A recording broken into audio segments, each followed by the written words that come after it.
Olá, ouvintes! Estamos hoje com Fábio Rodrigues, sócio fundador da Bizap Strategy. Eu sou o Vinícius Hilário, sócio da Bizap Strategy. E eu tenho ao meu lado Tílio. Tílio, também sócio da Bizap Strategy. E a gente aqui está com o Fábio justamente para perguntar: quem é Fábio? Primeiro, bom dia. É uma pessoa, primeiro, que tenho que falar, que é apaixonado pela vida. E isso, apaixonado pela minha família, apaixonado pelo conhecimento e apaixonado por desenvolver empresas, desenvolver pessoas. E isso veio de dois grandes desafios da minha vida, que marcaram profundamente minha vida, que foi o primeiro, a perda dos meus pais aos 8 anos. E a segunda, uma dislexia bastante profunda. Isso me trouxe realmente desafios muito grandes e me criou uma zona de desconforto muito grande. E o que eu percebi ao longo da vida, que esta zona de desconforto, quando você está em zona de desconforto, é um ambiente propício para você se desenvolver, para você desenvolver empresas. Então eu digo que o Fábio foi uma pessoa que passou por momentos difíceis, mas que soube aproveitar esses momentos para se desenvolver e criar uma ambição de desenvolver pessoas, tirar as pessoas da zona de conforto, tirar as empresas da zona de conforto para ir para um outro nível. E que, no fundo, hoje, o grande interesse é deixar um legado. É um legado de desenvolvimento. Esse é o Fábio. Bacana, Fábio. E, diferente da maioria dos consultores de estratégia, você esteve do outro lado da mesa, né? Você, de fato, não só estava dirigindo empresas, mas também estava recebendo o serviço, o trabalho desses consultores. Fala um pouquinho de como foi essa trajetória no meio empresarial, quantos anos foram, quais foram os principais desafios, como foi a experiência? Eu passei até os 40 e poucos anos como executivo, né? Mais de 10 anos como CEO de empresas, passando por vários desafios, mas basicamente todos os desafios tinham uma característica, que era fazer organizações ir para um outro patamar de desenvolvimento, buscando não só o resultado de curto prazo, mas buscando a perenidade dessas organizações. Então, passei por o mercado de bens de consumo, passei por um mercado de tecnologia e depois, por último, passei pelo mercado químico. Ao longo dessa jornada, eu recebi várias consultorias. E o que eu mais fiquei impressionado era como, de fato, as consultorias não estavam nem preparadas e não tinham a verdadeira convicção de transformar as empresas que eu era CEO. Então, as minhas experiências não foram positivas. Infelizmente, não foram positivas. Fábio, eu gostaria que você comentasse um pouco mais por que essas experiências não foram positivas, né? Qual foi sua percepção sobre tudo isso, sabe? Ótimo. Hilário, é a seguinte, quando você você está buscando uma empresa de consultoria, o que você quer? Você quer que essas pessoas tragam conhecimento, tragam profundidade, né? Que tenham capacidade para debater com você. Sim. Mas a partir do momento que uma empresa de consultoria, que tem lá 100 anos, que tem um vasto acervo de projetos, ela se prepara, ela está estruturada para vir e te trazer um remédio que ela aplicou dezenas e dezenas e dezenas de vezes, porque a forma que ela está estruturada, com uma quantidade de jovens muito grandes, que não tenham experiência no mercado, ainda não vivenciou aquilo, ela não consegue trazer uma solução customizada para você. Ela não consegue personificar algo, né? Ela simplesmente não vai realmente olhar todo o teu ecossistema. Ela não consegue capturar os sinais fracos dentro desses ecossistemas. Ela não tem, muitas vezes, um interlocutor para falar com o nível C-level dessas organizações, para ter discussões profundas sobre isso. Então, ela precisa criar uma solução que não respeitam a cultura da organização, não respeitam os recursos da organização, no fundo, não conseguem compreender essa organização para fazer um projeto. Isso que aconteceu comigo. Então, obviamente, teve alguns benefícios, isto foi inegável, mas muito longe das expectativas minha como cliente. Isso me trouxe bastante frustrações. É desesperador, né? Você chega aqui, quero trazer resultado, quero fazer com que, né, minha empresa cresça, seja transformada. E, na verdade, você recebe 1000 slides, né? Uma série de slides, um monte de palpite de pessoas que às vezes não estão inseridas naquele contexto, né? Hilário, assim, você vai construir 1000 slides para quê? É para tentar mostrar que teve trabalho. Sim. Mas o trabalho, o que importa não é se tem 1000 ou se tem 50, o que importa é a profundidade e a dimensão que esta consultoria está trazendo de solução e de transformação para esse cliente. E tem mais uma. Isso já se passou mais de 10 anos, né, quando eu contratei a última consultoria. Agora, olhando hoje em dia, no mercado atual, com a dinâmica, com a velocidade de transformação que o mercado tem, essas práticas, para mim, são inaceitáveis. Se você pode chegar, e eu fiz isso com vocês, fiz isso com vários, e perguntei para vocês o seguinte: quantas vezes os jovens dentro do mercado de consultoria, que estão lá com a mão na massa, foram pressionados, falaram, pô, pessoal, vamos acabar o projeto aí que está estourando as horas. Pô, sim. Então, no fundo, você tem... Quantas vezes o sócio chega para a equipe e vira e fala, pessoal, a solução é essa, vocês já perderam muito tempo, nós não temos... Cara, nossas horas foram consumidas. Então, no fundo, apesar das empresas de consultoria, e eu acredito nisso profundamente, poderem ser um grande agente de transformação e de desenvolvimento de empresas e de pessoas,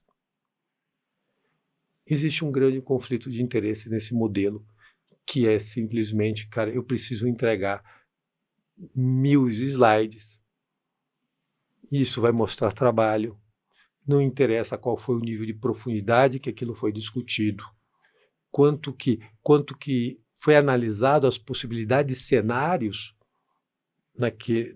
para aquela possibilidade. Então, isso me trouxe uma grande frustração. E aí, naturalmente, existiu uma frustração, existiu um ponto incômodo, e aí surgiu a BIZAP. É isso mesmo. Então você está me dizendo que existe um cenário, uma consultoria que não segue essa cartilha ali no mercado que já existe há mais de 100 anos. Qual que é a proposta assim, da BIZAP em si, sabe? Olha, A partir do momento que eu tomei a decisão, e no meu caso foi uma decisão muito consciente, de falar assim, cara, a minha vida como executivo terminou aqui, e a partir daqui eu começo a construir uma vida de consultor estratégico, para mim ficou muito claro o seguinte, ó, este mundo aqui, da forma que essas empresas estão estruturadas, não tem o poder para resolver, de fato, os grandes desafios corporativos.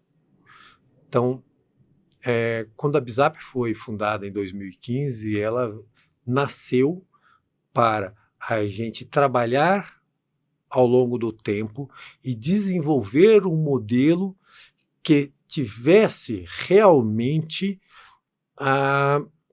o poder transformacional, né? Então, a gente não saiu para criar uma organização, falou assim, então vamos agora, eu saí do mercado executivo, eu quero ganhar dinheiro, então vamos entrar como todo mundo. Não. Exato. Então, replicar um modelo que já existe. Então não foi isso. Seria até mais fácil, né, seguir dessa forma. Seria muito mais fácil. Assim, eu converso com vários fundadores de consultoria, né? E teve uns dias atrás, teve um que tem muito sucesso, ele virou e falou assim, olha, eu trabalhei a vida inteira nas consultorias tais e tais, quando eu saí, eu usei exatamente toda a metodologia e toda a forma, só eu usei de melhor, usei com outras práticas, mas o modelo é exatamente igual, a metodologia é exatamente igual. Nós não, nós queríamos fazer o seguinte, não, nós precisamos criar algo novo, porque esta forma que o mercado está posicionado, está ao longo dos anos criando marcas negativas para o mercado de consultoria, que é extremamente importante para o desenvolvimento das empresas, por um modelo. Me parece um pouco o que eu chamo de efeito Kodak. Sabe? As pessoas, aqui eu tenho muito sucesso, eu sei que o negócio, mas eu não vou mudar esse modelo. Não importa o tanto que eu estou prejudicando o meu cliente, eu não vou levar a melhor oferta para ele, porque eu quero continuar ganhando dinheiro aqui.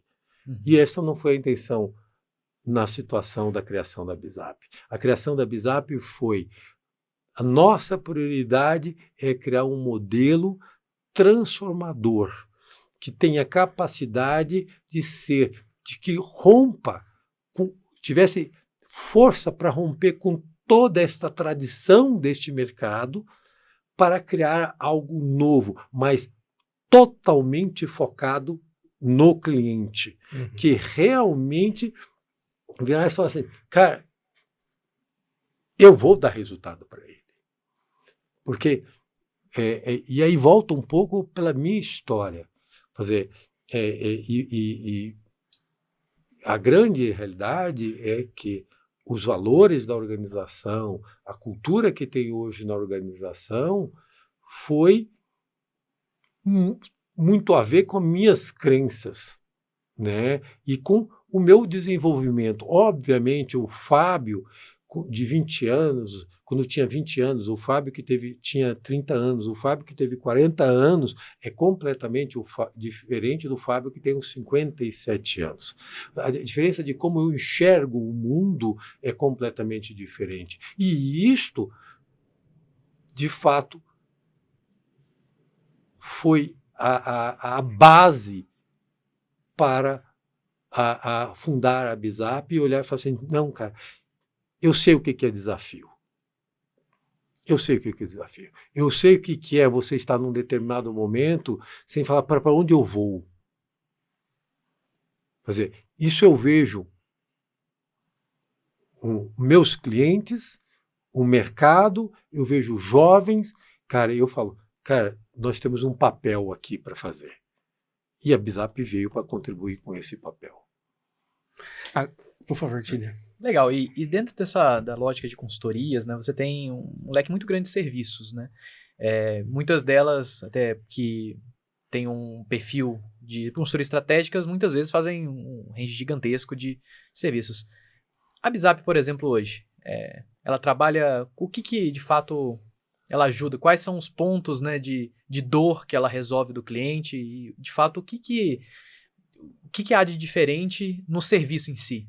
Qual que é a diferença do leque de serviços no leque de soluções que a gente oferece das outras? Existe diferença?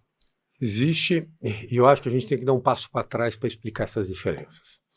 A primeira coisa é que essas organizações, essas consultorias que você falou, a grande maioria são organizadas por competências funcionais. Então, a pessoa é de marketing e ela navega em todas as indústrias. O cara é de finanças, ele navega todas aquelas indústrias, né? Nós fizemos algo diferente. A partir do momento que a decisão foi, nós vamos lidar com os assuntos estratégicos da organização, e nesse caso nós selecionamos 4 grandes áreas do conhecimento estratégico. Então, nós selecionamos a parte de estratégia empresarial, estratégia corporativa, a parte de estratégia de marketing e vendas, a parte de estratégia organizacional e a parte de estratégia digital e inovação. Então, nós trabalhamos dentro dessas 4 grandes áreas do conhecimento. E a partir disso, nós falamos, ok, se nós vamos lidar com o assunto estratégia, nós não podemos ter generalistas. Para mim é inaceitável você vai fazer estratégia e aí pergunta para o cara, você, não quero saber sua empresa, você, quantas estratégias você já fez nesse setor? O que você conhece desse setor? Eu falo que, pelo menos, a grande maioria das equipes que são colocadas no cliente nunca fizeram um projeto de estratégia naquela indústria. Esta é a grande realidade do mercado. E nós falamos, cara, nós vamos trabalhar de forma diferente. Então, nós criamos equipes altamente especializadas em indústria.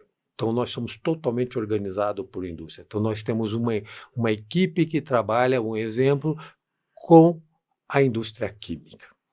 Esta equipe vive de manhã e tarde, de noite, pensando, estudando a indústria química.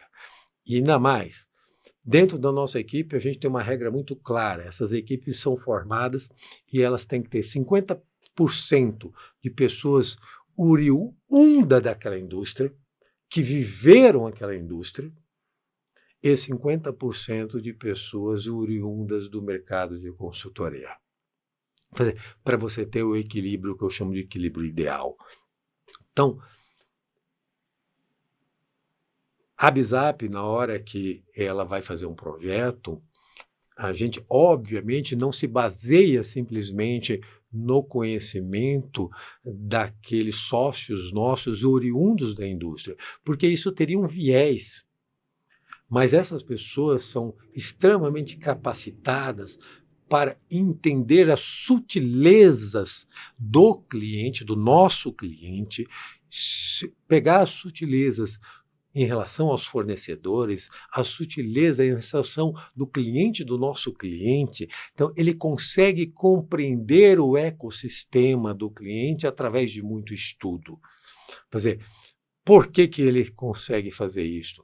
Porque ele teve uma vivência de 25, 30 anos dentro daquela indústria. Ele entende a lógica daquela indústria. Então, ele não está ali simplesmente aprendendo com o cliente. Ele está absorvendo mais conhecimento do que ele já tinha, certo? Então, eu acho que essa é a grande diferença. Então, só um parênteses que eu acho que essa parte é muito interessante, principalmente porque quando a gente fala de estratégia, a gente está falando de vida de pessoas, né? A gente está falando de tomada de decisão que vai definir o futuro daquela empresa, né? Então é muito importante que esteja na mão de profissionais extremamente capacitados. Esse é o ponto. Então... Hilário, vamos pensar o que você está colocando. Primeiro, vamos pensar o seguinte.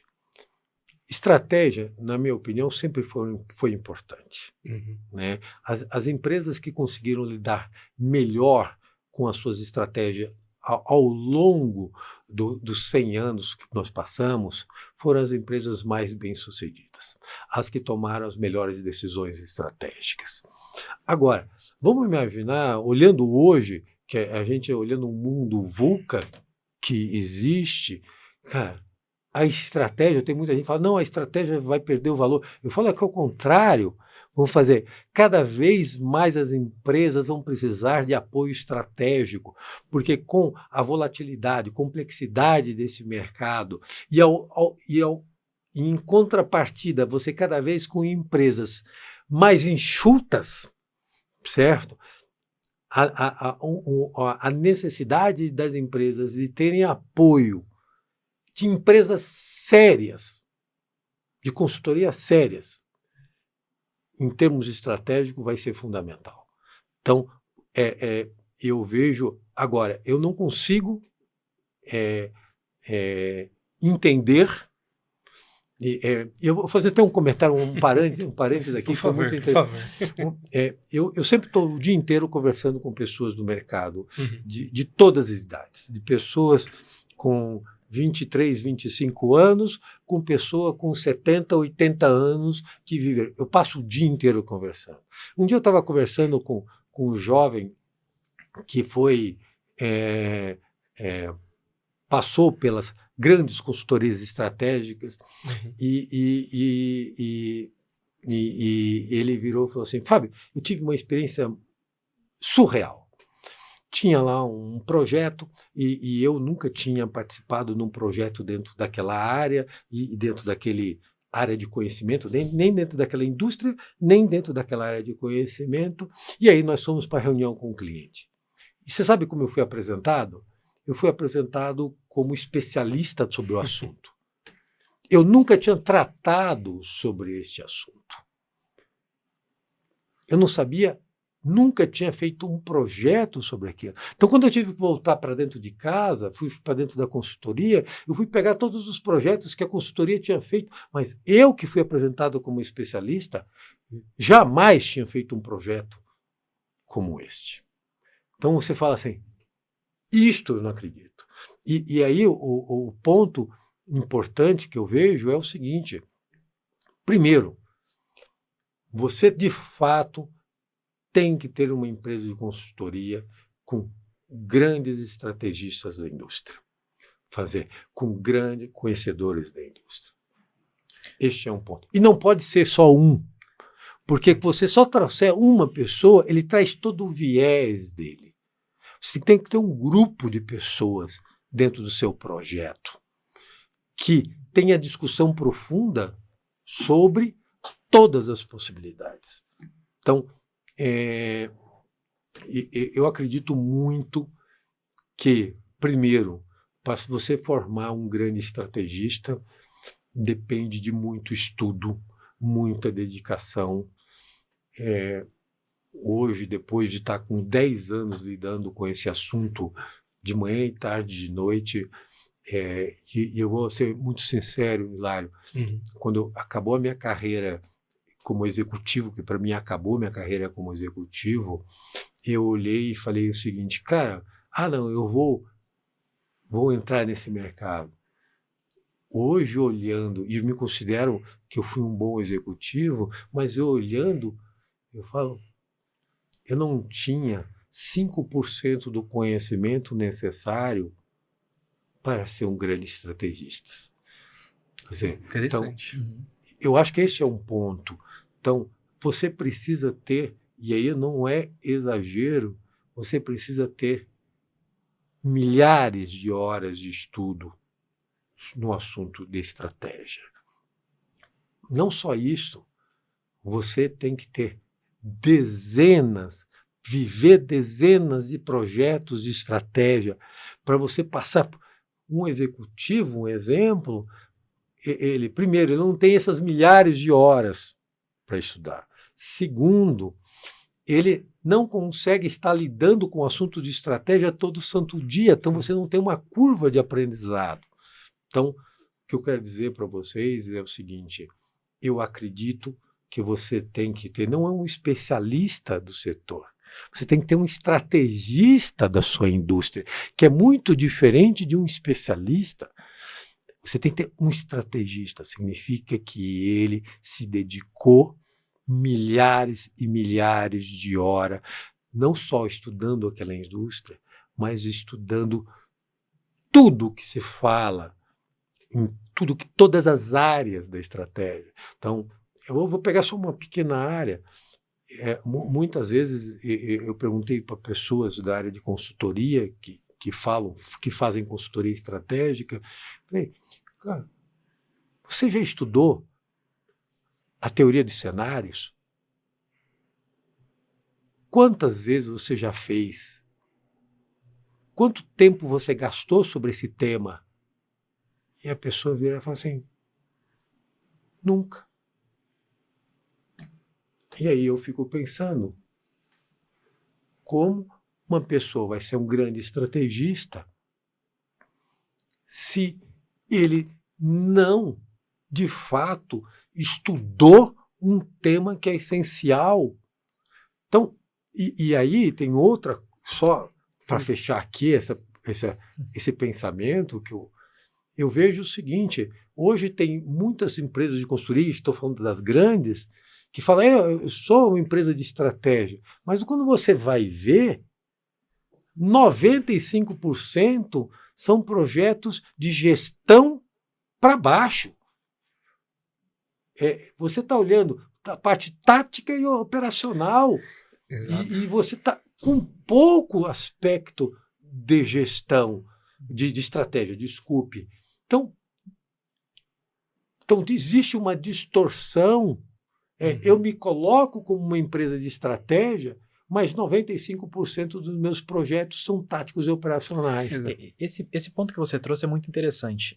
Muitas pessoas têm dificuldade de entender o que é estratégia e o que não é. E eu até pergunto, você que já teve bastante experiência com isso, o que é estratégia e o que não é, né? O que, de fato, o que é algo que transforma e algo que otimiza boas práticas? Explica pra gente um pouco. Posso até complementar? Você comentou muito, pontuou de uma forma aí muito assertiva sobre a questão muitos dos executivos de fato não sabem o que é estratégia, né? Por quê? Porque muitas vezes também eles estão preocupados com coisa do dia a dia, o tático operacional. Às vezes ele não tem nem tempo para olhar para isso, né? Às vezes ele está preocupado com outra coisa, precisa sobreviver naquele dia, naquelas semanas à frente, né?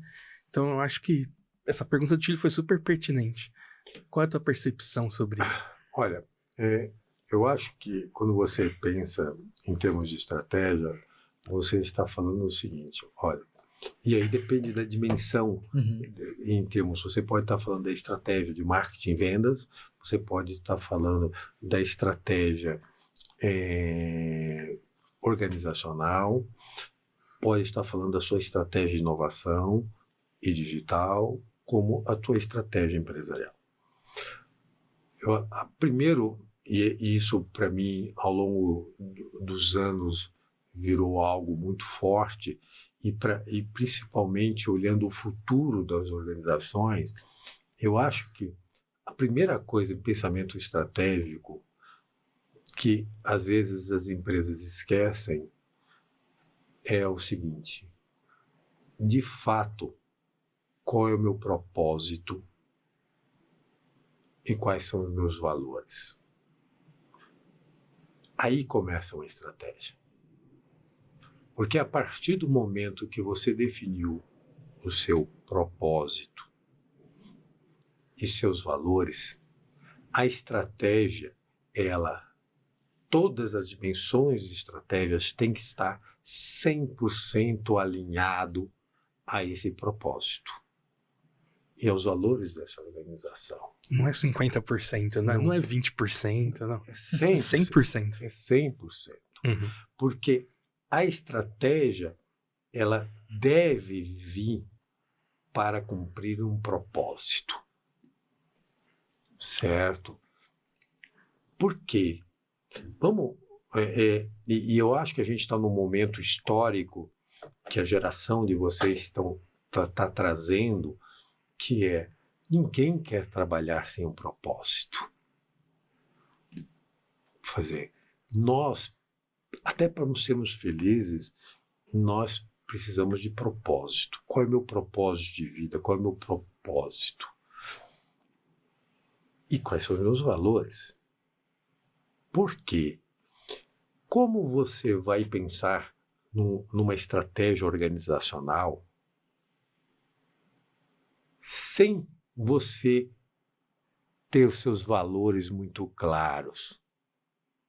Porque se você não tiver isto, você pode ir para qualquer lugar. Você pode fazer qualquer coisa. Então, a primeira coisa, Tílio, acho que uma boa estratégia começa assim, de uma coisa clara, qual é o propósito dessa organização. A partir do momento que eu tenho um determinado propósito, eu tenho que entender o seguinte: ok, eu preciso ir do Brasil para a Inglaterra. Então, eu preciso decidir. Já decidi que vai ser a Inglaterra. Por quê? Por que é a Inglaterra? Porque nós estudamos, lá vai ser o primeiro ponto de caminho para atingir o nosso propósito. Porque nós estudamos, nós se dedicamos e estudamos todo o ecossistema, entendemos que é a Inglaterra. Então, essa definição já é um assunto estratégico de altíssimo impacto. Aí você começa o seguinte: ok, mas eu vou de como para lá? Eu vou de uma canoinha? Ou eu vou com um iate? Ou vou com um veleiro? Isso são decisões estratégicas. Isso significa com que estrutura eu vou lá. Com que tipo de gestão eu vou lá? Como eu vou fazer meu go-to-marketing lá? Com que tipo de portfólio de produtos eu vou lá? Com que tipo de inovação? Que inovação que eu vou levar para aquele mercado? Então, todas essas decisões são decisões estratégicas de alto impacto. E hoje, depois de ter vivido vários projetos de estratégia, estou mais convicto que nunca que o assunto estratégico deve ser a grande prioridade da organização e ela deve fazer isso de uma maneira rotineira pelo nível de dinâmica que os mercados estão ocorrendo hoje e que vão acontecer amanhã, porque tem um ponto muito importante, que é o seguinte: eu defini que eu vou para a Inglaterra. Então eu começo, vamos imaginar que, em vez de ser navio, essa analogia que eu fiz, nós criamos uma ponte. Mas eu começo a dar esta ponte. Mas a partir do momento que você já passou de um determinado ponto, quando você olha para trás e olha para essa ponte, aonde você já percorreu, ela sumiu. Você não consegue mais retornar. Você pode definir dali para um outro caminho, mas você não consegue retornar para onde você estava. E por isso que a estratégia, a decisão estratégica, são decisões de alto impacto e que têm riscos profundos dentro desse processo. Porque as pessoas acham, não, é só eu voltar. Não é bem assim, né? Não é bem, você não consegue voltar. Definitivo. Sim. Porque você passou, você já foi para um determinado, você já mudou a estrutura da organização, você já impactou as pessoas, você já impactou as crenças das pessoas, você já mudou a sua relação com o cliente, você já mudou a sua relação com fornecedores. Não é você virar e falar, agora eu não quero mais brincar. Isso não existe. Não é assim que funciona. Não né? é assim que funciona. Existe uma frase que você mesmo comenta bastante, que é o que destrói uma empresa, o que é um erro estratégico. Um erro operacional dificilmente destrói uma empresa. Explica melhor isso pra gente. Como é que funciona? Por que o erro operacional ele não tem tanto poder quanto um erro estratégico? Tem erros operacionais que destruíram empresas ou que fizeram empresas perderem milhões e milhões de valor. Existem, sim. A gente está, não vou citar a empresa, mas nesse momento você tem uma empresa no cenário global que por algum erro operacional ela perdeu milhões de valor. Então, tem erros operacionais que podem gerar alto impacto, podem destruir. Tem uma história muito antiga na indústria química, um erro operacional destruiu uma das maiores empresas químicas do mundo. Ok, então, agora, quantos erros operacionais destruíram empresas? Poucos. Vamos fazer, você pega estatisticamente, isto é 0,0 alguma coisa. Agora, quantos erros operacionais, erros estratégicos destruíram empresas? Todas que morreram. A grande maioria foram erros estratégicos. E não estou falando daquelas empresas que estão na fase de estarem nascendo. Não, estou falando de empresas já consolidadas em termos de mercado. Por que elas morreram? Obviamente, a gente pode chegar e falar, não, Fábio, mas como um ser humano, e eu gosto muito dessa analogia, eu vejo uma empresa exatamente como um ser humano. É um sistema complexo, extremamente complexo. Um dia morre. A gente tem que ter consciência que as empresas não são eternas. Ok, existe um ciclo de vida para a empresa.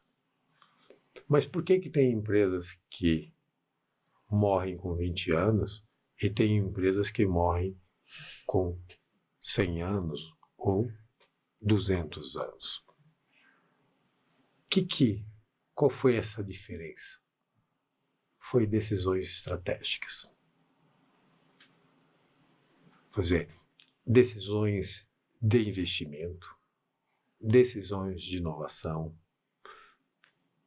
E uma das coisas que você vê muitas vezes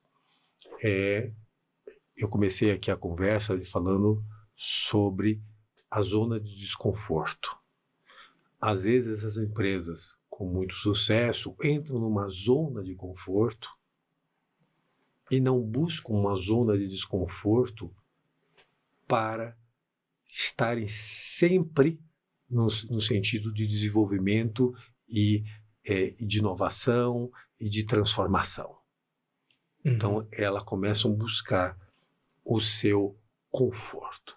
Na hora que esta organização começa a buscar o seu conforto, ela começa a tomar decisões estratégicas completamente equivocadas. Certo? E ela fala, não, eu não quero ir para esse meu desconforto, mas é o desconforto que nos desenvolve, é o desconforto que faz a gente crescer. Muito interessante comentar sobre isso, porque, de certa forma, o papel do estrategista é causar incômodo também, né?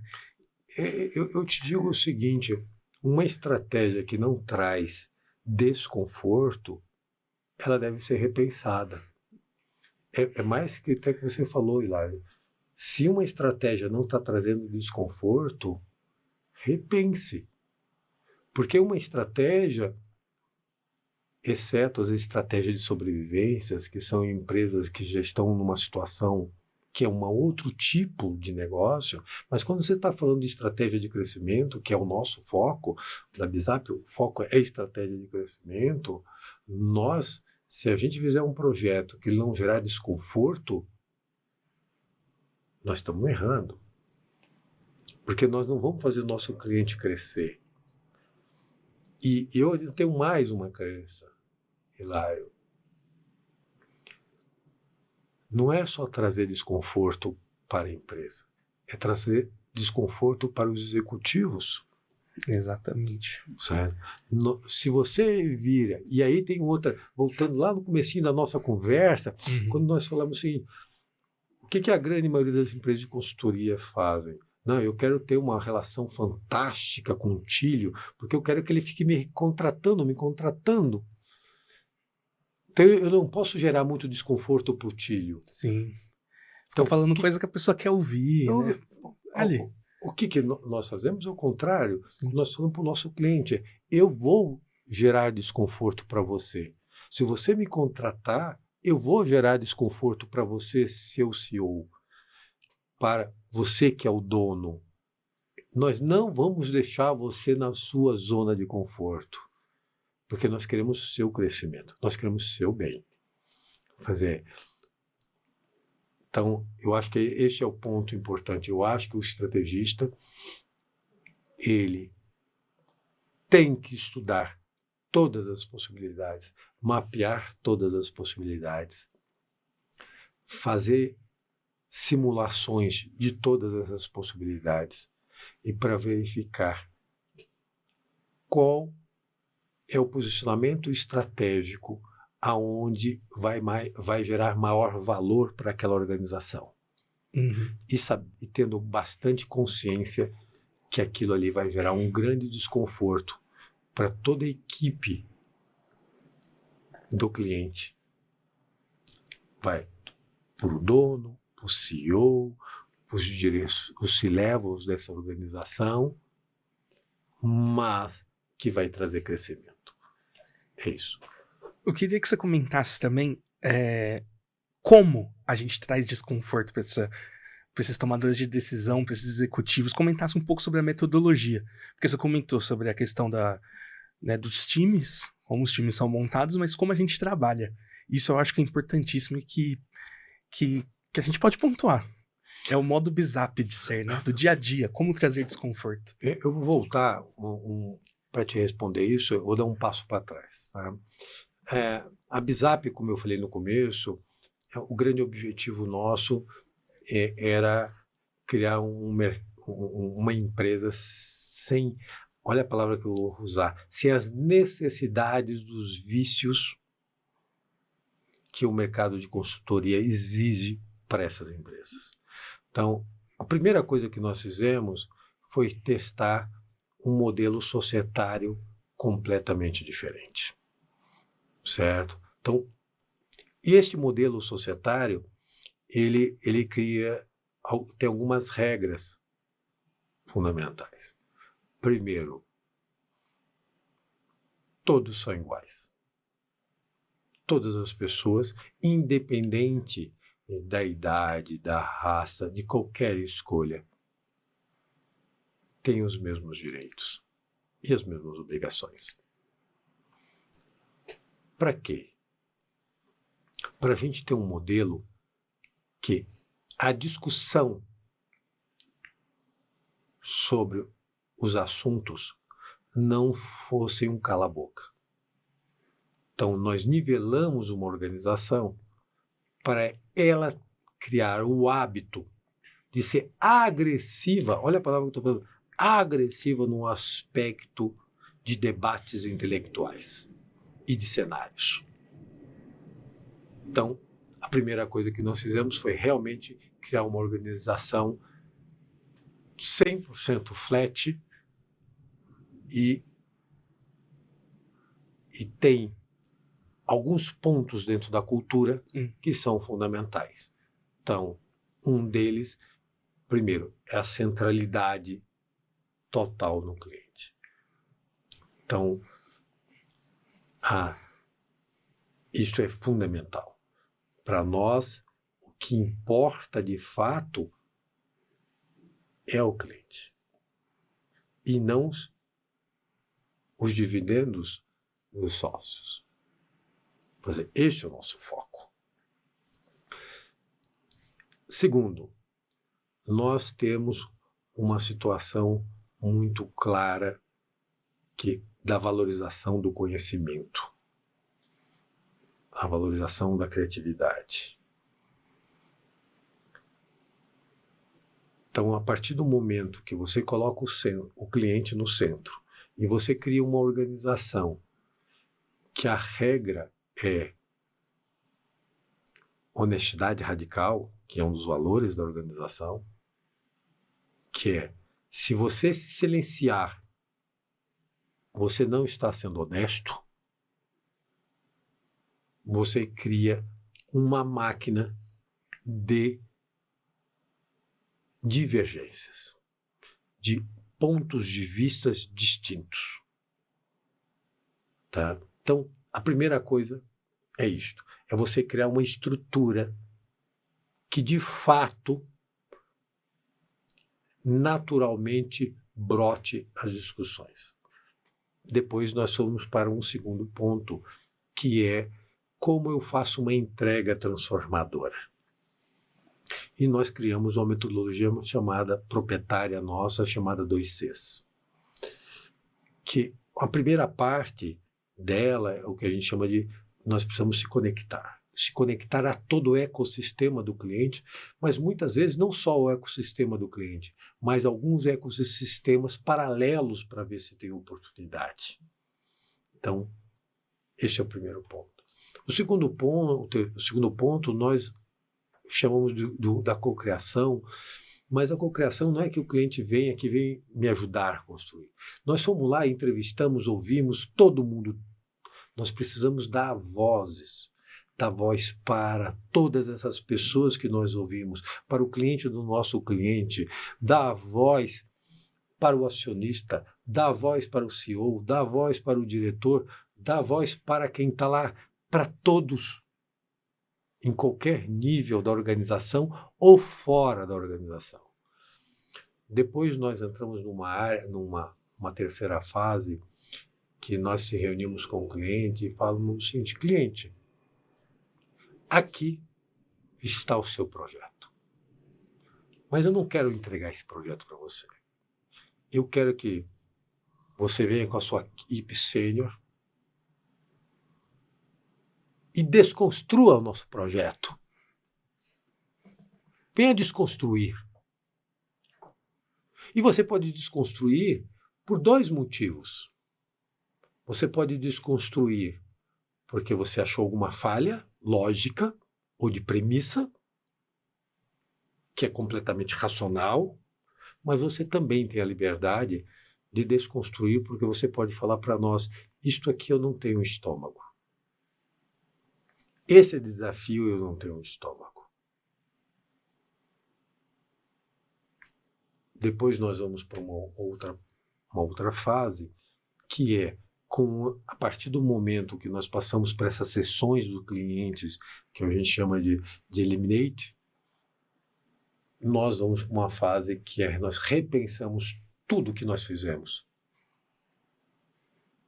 para fazer um entregável realmente que o cliente não conseguiu desconstruir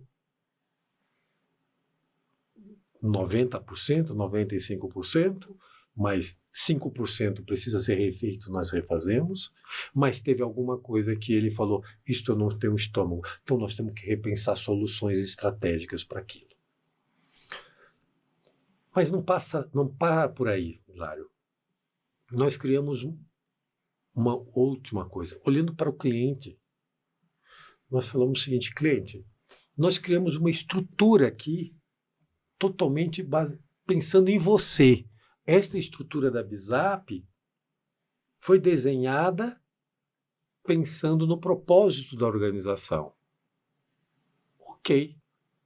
Nós criamos uma metodologia para isto, mas tinha a última parte que é importante, é o seguinte: o mercado, ele faz o quê? Ele vira e fala: meu preço é, exemplo, 1,5 milhão. Legal. Nós fazemos diferente. Nós falamos: olha, o nosso valor é este. Mas se a nossa equipe, se os nossos sócios não te entregarem este valor, precifique. vire e fale, ok, não, você está falando que é este valor, mas eu não acho que valeu isso tudo, porque eu senti falta disso ou daquilo. E precifique. Mas também, se você achar que a gente entregou muito mais valor que aquele valor, precifique também. Então, o nosso ponto é que nós criamos uma organização, de fato, com 3 grandes objetivos que são nosso propósito. Primeiro, é transformar o nosso cliente. Então, de fato, este é o propósito da organização. Segundo, dentro do propósito, é transformar a relação cliente-consultoria. Porque esta relação cliente-consultoria que existe hoje é inadequada para o cliente. Terceiro, que é uma consequência dos 2 primeiros, é revolucionar o mercado de consultoria estratégica. O cliente tem que olhar e virar e falar assim, eu tenho opções melhores que o que me ofereceram pelos últimos 50 anos. E começar a exigir das empresas de consultoria algo diferente do que até hoje pediram. Não adianta você literalmente, eu vou comprar uma marca. Não compre uma marca. Compre uma consultoria completamente compromissada com você, que tenha valores e que vai e tenha grandes estrategistas da tua indústria. Exija desse teu fornecedor condições diferentes do que ele quer te oferecer. Porque o que ele quer te oferecer só favorece a ele e não a você. Ótimo. Estamos caminhando aqui para o fim. Algum ponto que eu gostaria de adicionar, Tílio? Não, eu gostaria só de pensar assim, se você pudesse... É difícil até de fazer o melhor do que essa finalização, essa última frase sua, mas uma mensagem, talvez, para todos aqueles que, assim como você, participaram de projetos contrataram projetos de consultoria, né? Para onde, de certa forma, eles devem buscar? O que eles devem exigir? Você comentou algumas coisas aí. Existem outras coisas que eles devem exigir, que eles devem buscar numa consultoria? Eu acho que a primeira coisa, de fato, é ter vários estrategistas da indústria. Isso, para mim, é fundamental. O segundo ponto é que esse escopo não seja inflexível. Porque ao longo do caminho, quando uma consultoria entra, ele começa a observar que tinha algumas oportunidades que não estavam ali dentro do escopo. Então, essa consultoria ela tem que ser flexível para ela ampliar alguma coisa dentro do escopo sem vir te cobrar mais. Fazer, nós achamos aqui uma oportunidade, vamos refazer. Não. Esta companhia, ela tem que, você tem que exigir para ela, falar assim, cara, qual é o teu macro escopo? É este. Ok. Mas se tiver que navegar para cá ou para lá, porque escopo fechado só protege a empresa de consultoria. Não protege você, cliente. Um terceiro ponto que eu acho que é fundamental. Veja a metodologia dessa organização. Ela é uma metodologia desenhada para desafiar o status quo? Ou simplesmente é uma metodologia que você vê lá um grande número de jovens, brilhantes, mais jovens, fazendo um monte de coisa e te entrega. A metodologia tem que desafiar você, tem que desafiar a sua equipe. Então, um processo metodológico desenhado para essa situação de gerar uma zona de desconforto, ela é fundamental. Um quarto ponto, esta equipe tem que ter capacidade para habilitar a sua empresa para a implementação.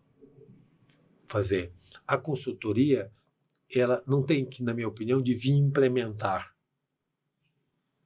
porque ela não ajuda você a crescer, ela atrapalha o teu crescimento.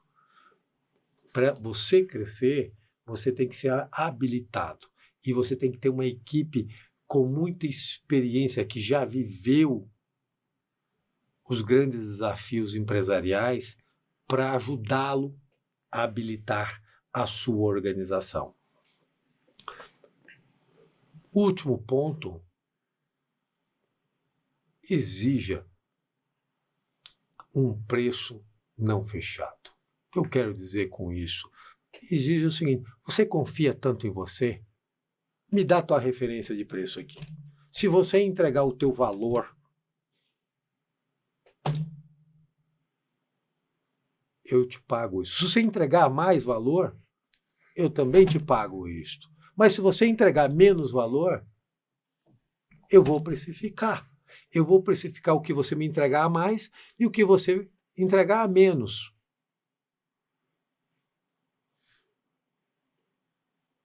Porque se você tiver com esta condição, olha o que eu estou falando para você. Se você chegar para o seu fornecedor, para essa consultoria e falar o seguinte: qual é o seu valor de referência? É tal. Eu vou precificar para cima ou para baixo. O que vai acontecer?